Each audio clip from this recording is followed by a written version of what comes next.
Joining us today is Lyla El-Fayomi, who is a PhD student in molecular genetics at the University of Toronto. Lyla's thesis work focuses on using optogenetics to study the neurophysiological effects of opiates in the mouse model of the brain, and she's also the founder of the Optogenetics Working Group in Toronto. Emily and I actually got to meet her at a neuroscience event last year, so we're really excited to discuss her work in more further detail today. Thanks for being on the show. Thanks for having me. I'm very excited to be here. So to start us off, tell us about your research on what opiates do in the brain. Sure. So in my lab, we have multiple research foci. So this includes learning and memory work, stem cell research, which I'm actually lucky enough to also be involved in, and research on different drugs of abuse.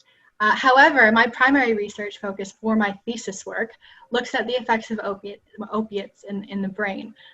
Now, we know that drugs like opiates are widely abused because of the feel-good effect that they produce. So take fentanyl, for example, which is a huge issue in our city right now. So we want to know which brain cells or neurons are communicating that feel-good effect and which other neurons they're communicating with, and especially how those communications are coded. So to do this, I use a combination of electrophysiology and optogenetics, as you've already mentioned. And now I'm aware that this video might actually be the first time that some of your viewers are hearing about optogenetics, which is really exciting. I love being the first person to explain optogenetics to someone. It's the coolest technique.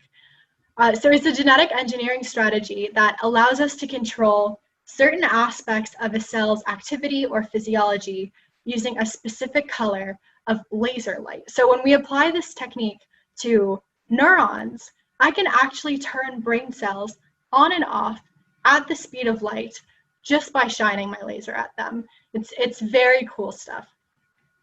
So we pair this tool with mouse models, as you also mentioned, because it turns out that mice have extremely similar brains to people. So in fact, certain strains of rodents really like drugs. So opiates, nicotine, alcohol, you name it.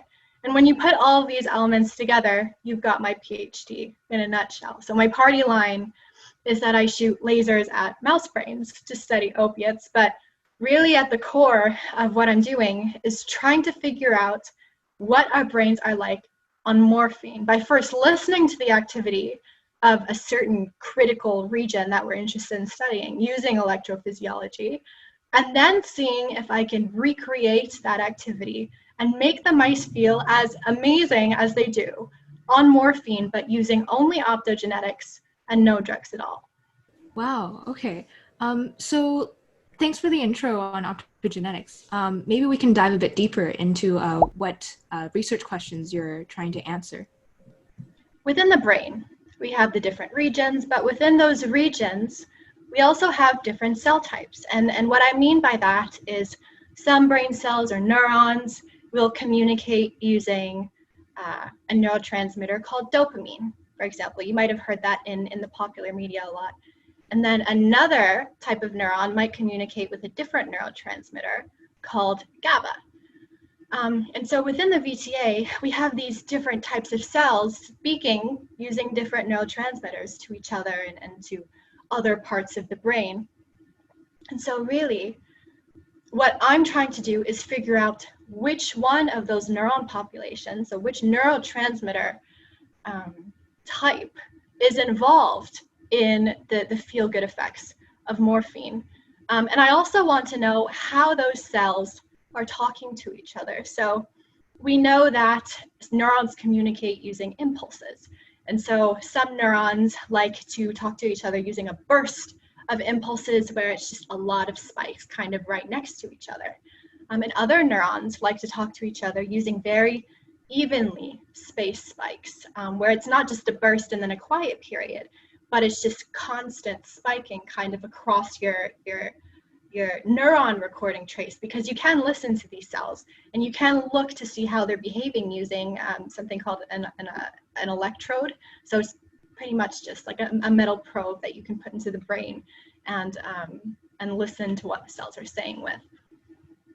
And then there's another neuron type that kind of fires irregularly. It's not quite a burst. It's not quite these evenly spaced spikes, but they're kind of, it looks like the spiking is random, even though it might not be. So I want to know how the neurons are talking to each other, what kind of spiking that they're using, the cell type involved. We think we know because we have previous experiments that kind of suggested a direction for us to go in. But we have many experiments to go to actually confirm which cell type we're looking at. And another research focus would be, well, what part of the brain is our region of interest talking to? Because these neurons are all arranged in these really elaborate networks. And there's a lot of crosstalk between these neurons and the different brain regions so that you ultimately get a behavioral output. So we want to know where our region of interest is talking to produce the feel-good effects. And again, we have studies suggesting a particular projection site, as we call it, as the region responsible for those feel-good effects, but we would like to validate this using our optogenetic techniques and using this code that we think that we've found that the neurons are using to communicate with one another. So when you're using your stimulation with optogenetics, do you try to copy those irregular patterns that the natural neurons fire? Yeah, so we'll send electrodes into the brain to our region of interest. And this region of interest, just in case anybody wants to Google it or look into it, it's called the ventral tegmental area.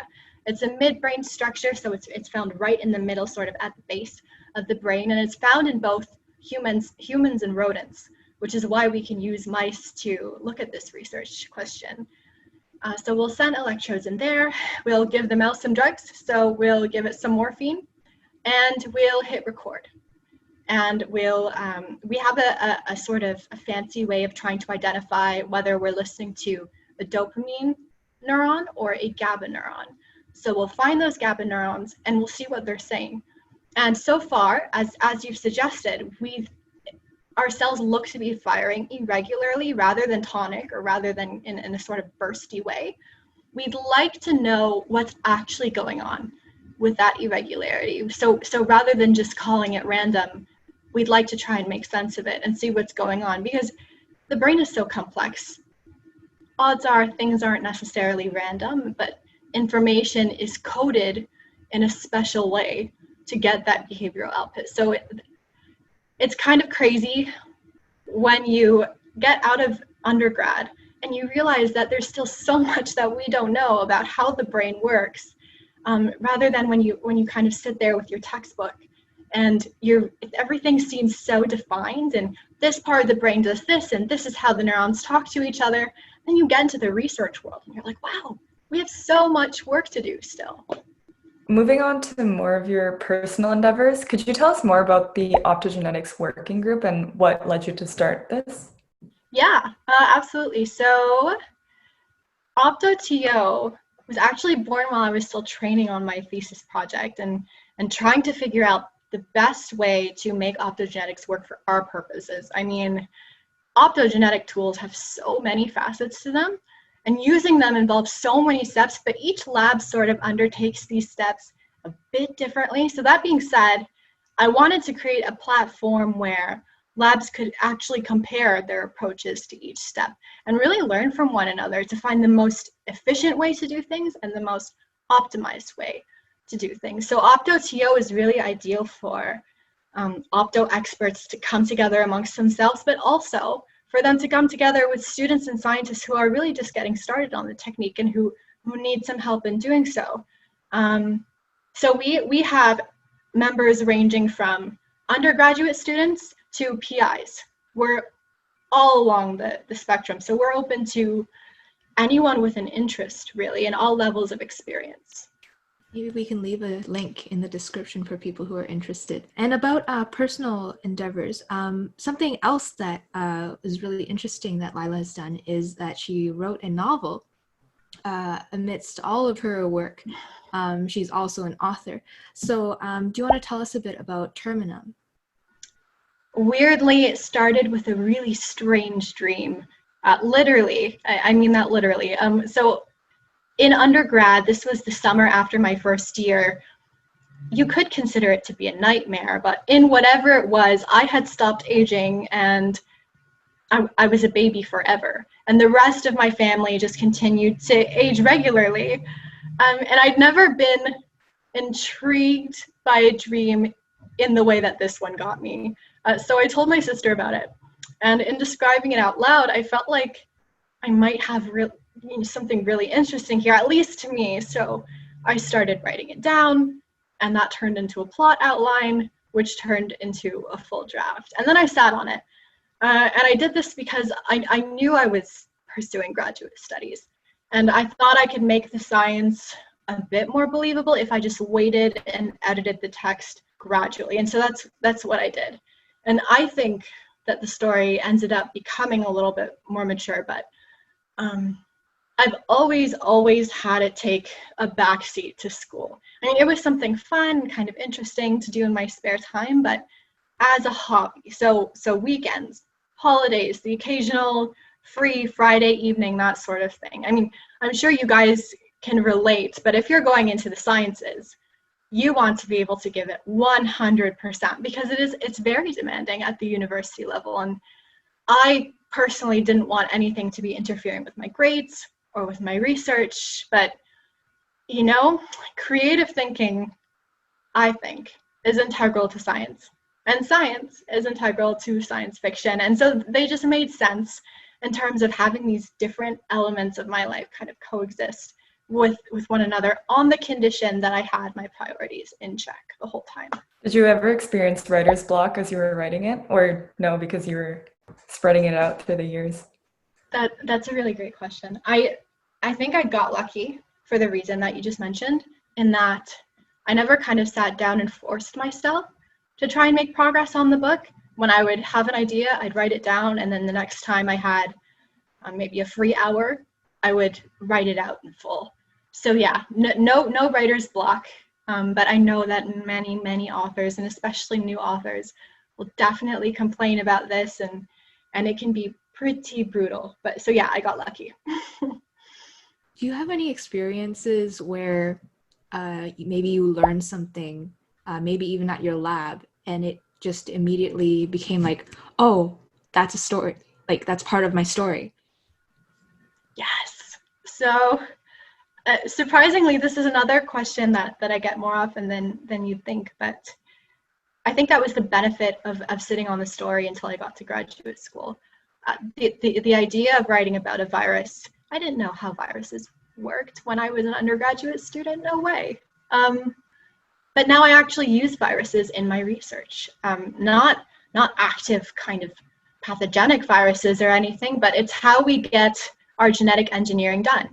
You take the outside of a virus, you take most of the infectious sort of virus genes out of it, and then you pack it with the genes that you want to deliver into your animal to do your genetic engineering.